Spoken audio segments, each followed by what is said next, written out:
the Project Auto YouTube channel. Thanks so much for tuning in. Sorry if there's any sun glare there.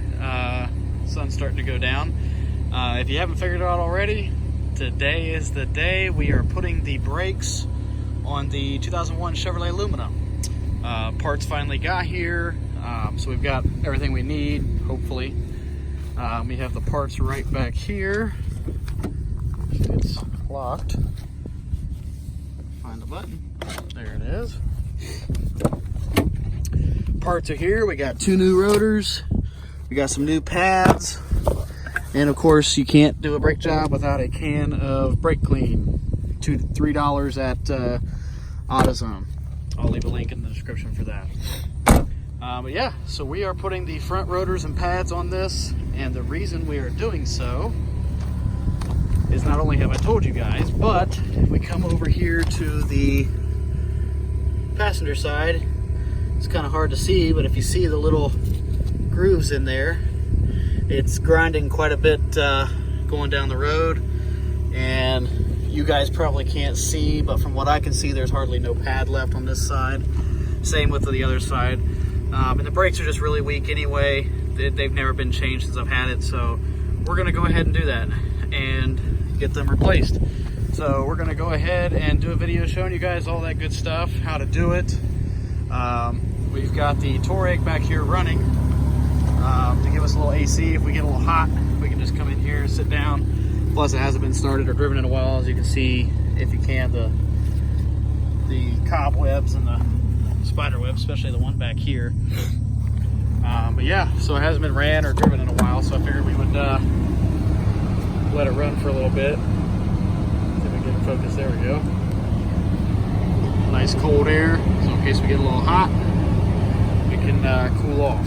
So without further ado, let's go ahead and get started. So the first thing you're going to want to do, which I already did, if you have the steel wheels, you want to take off your hubcap. Mine were already gone. I just had the little caps here over the lug nuts. So I went ahead and took those off. And then what you want to do is get your jack up under there, find a part of the frame that's solid, get it jacked up. Make sure you have jack stands. I only have one right now. So we're going to be doing one side at a time. If you have 2, get both ends jacked up. Don't ever do this without jack stands. The hydraulic jack can fail at any time, and if you don't have anything under there to stop the vehicle from falling, not only are you going to damage the vehicle, but more importantly, you could injure yourself or potentially kill yourself. So always get jack stands. So I've got mine here. So what we're going to go ahead and do, we're going to go ahead and get it jacked in the air and place the jack stand. But real quick, before you do that, it's always a good idea to crack the lug nuts, get them loose while the tire's on the ground, so that way the tire doesn't spin. So go ahead and crack those loose, jack it up, put your jack stand in, and then we'll get started.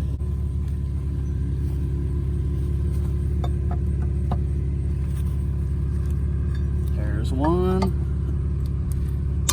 there's 2, 3, 4,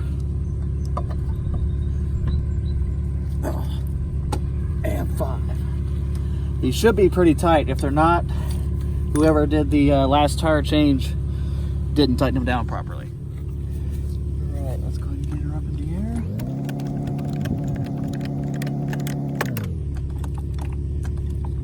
air. If you notice that your jack starts to slide, or if you notice where the point is that connects to the frame does not seem stable, always just take it back down and reposition.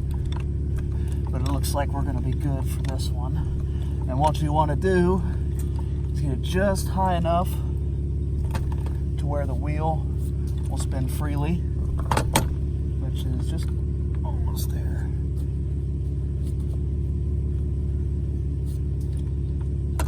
Okay, there we go. And at this point, get your jack stand, put her on underneath there.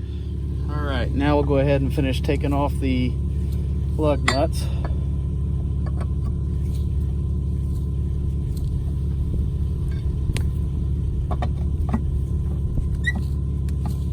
See that, how the wheel just spun like that? That's why you want to crack them loose before you jack it in the air, because otherwise tire's just gonna spin on you. All right, now it's always a good idea, as you can see, to put the tire underneath the car after you get it off.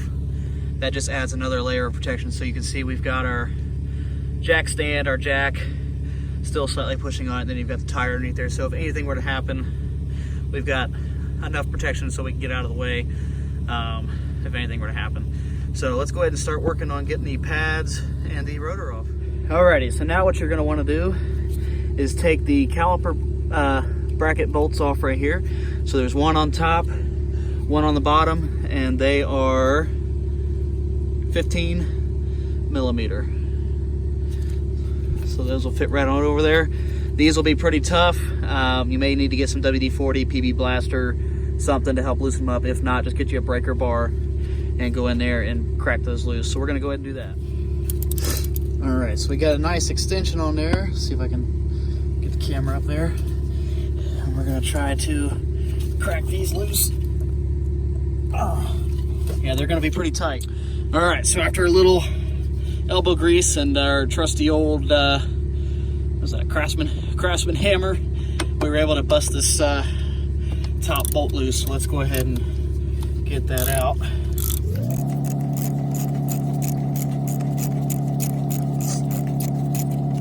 These may be pretty long.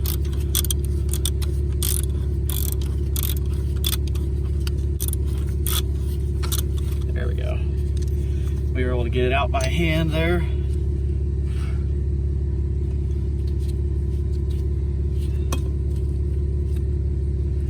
All right, then we'll just go ahead and get the bottom one. And here's the old pads. We just got those out. Yeah, definitely time to replace them. That one had a little bit more left on it, but you can see it was starting to break apart.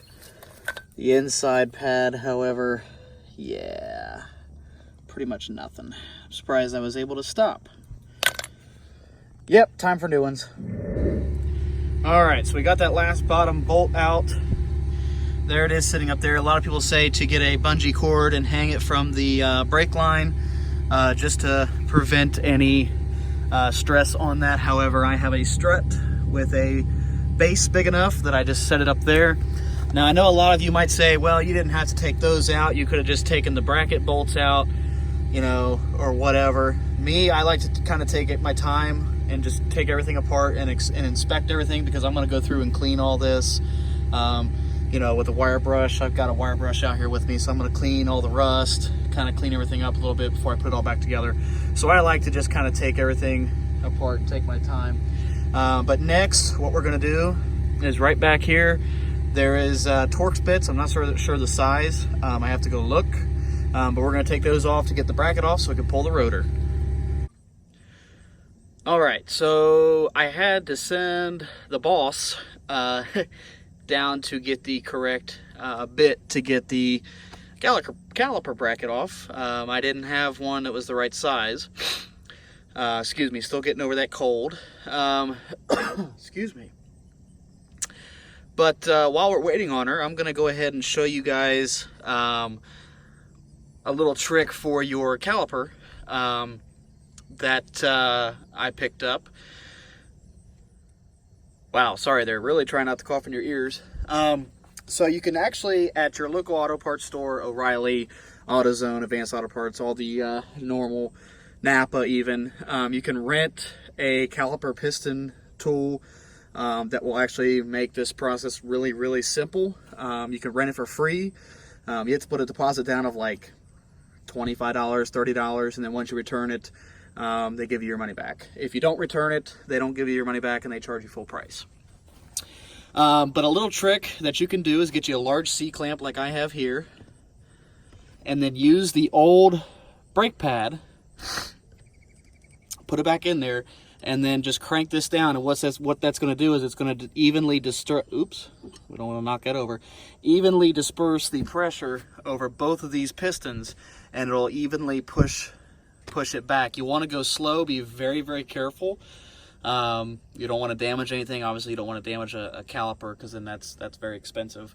So yeah, that's a nice little trick. So I'll go ahead and show you that. And then also, while you're doing this, to make it easier, And also to save the stress on your brake lines, you'll want to come up here and you'll want to go ahead and take the cap off your brake fluid reservoir and put you a little rag around there, because as you can see, the if you can see, the fluid's coming up a little bit because it's pushing that fluid back.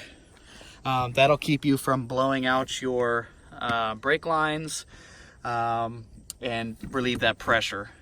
So we'll go ahead and continue doing this while we're waiting on her to come back with the part. So what you want to do is you'll just want to slowly turn this. It's going to get hard, so if you need leverage, get something to put on the end of this. But if you saw, I'll go ahead and zoom in there for you. Excuse my arm.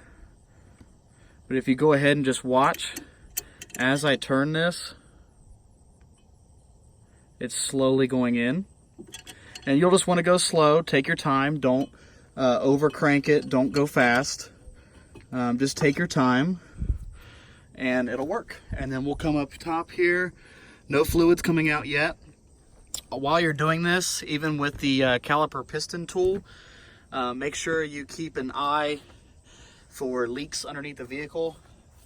So if you notice any leaks anywhere, then you might have blown a brake line, especially on an older car where they might be rusty or something like that. You'll just want to watch that carefully.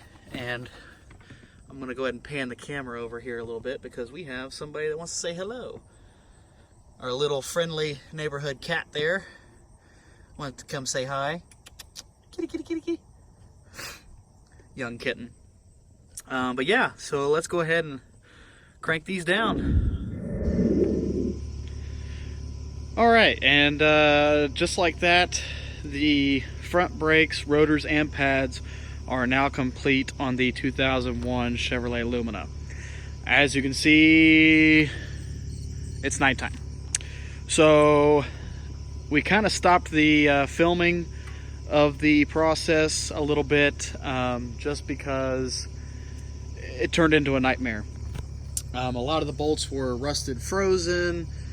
We couldn't get them off. And our little buddy's back to say hi. But a lot of them we couldn't get loose, and we were struggling with them so bad. Had to make a trip into the auto parts store. We had to get some more tools. It was just a nightmare, so it was easier for me to just go ahead and finish doing the job, and then I would do this for you guys. So we ended up where we were getting ready to take off the caliper bracket. We have another one saying hi.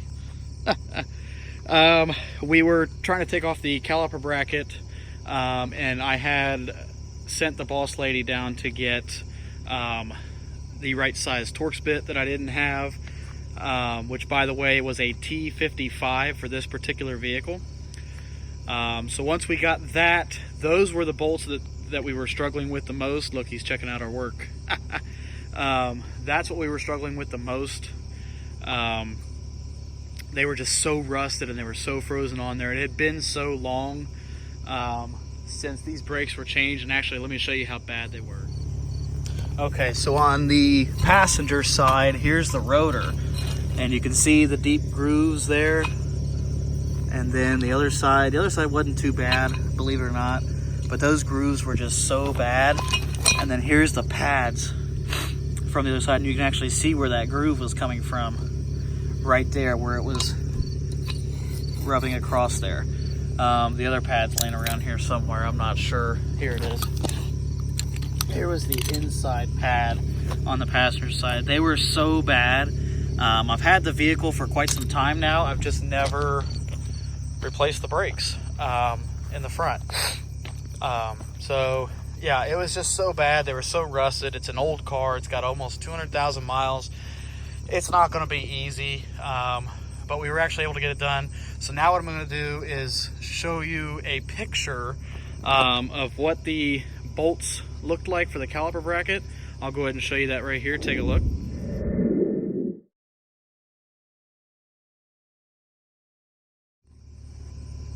So like I said, it was a T55. Once you get that off, you can either take off one, either the bottom or the top. It's a little bit more difficult if you just take off one. It's easier to take off two, but on the passenger side here, we had to take off just the top, the bottom one, and we were able to once we got the bottom one out, we were able to kind of lift that bracket up far enough just to be able to slide the new rotor in and the old rotor out. It's easier if you take off both of them. Mine was starting to strip on the top just because it was so rusted, so I was able to get the bottom one off. I had to use a breaker bar. I had to use a large pipe for leverage, a torque wrench, pretty much anything large that I could get my hands on to get some leverage. Once you get that bracket off, you go ahead and take off the rotor, slap the new rotor on, line up your bracket, put your bolts back in. If yours are rusted like mine were, best thing to do would be to spray some brake clean on them. Hit them with a brush, a wire brush, really good. And then spray on some PB Blaster on it, let it soak for a minute, and then brush it off some more. That'll get a lot of that rust off, and it was a lot easier to put the bolts back in. And then once you got that bracket line back up, again, we did the trick I showed you with the caliper pistons. Get those back, put your new brake pads in. It's not hard. Only one can go on the caliper part. The only one can go on the outside. It's kind of self-explanatory, the way they fit. Once you get those back on, you line your caliper back up, put your caliper bolts back in. Don't over tighten those. That can cause some serious damage. Make sure you torque it down to the correct specs, which I will try to find and put in the description. I didn't know the actual correct specs, so I torqued mine down to 20 foot-pounds. I might have to go back in and torque them down again. I don't know. And then that was it. You throw your tire back on and you're done. So I'm sorry that we couldn't show you the finished product. You know, finishing out the project on film. Like I said, it just turned into a nightmare, and it was easier for us to stop filming, get it done, and then we can show you this. So actually, I'll go ahead and show you guys the new rotors. All right, so as you can see, there's the nice new shiny rotor in there, all put together.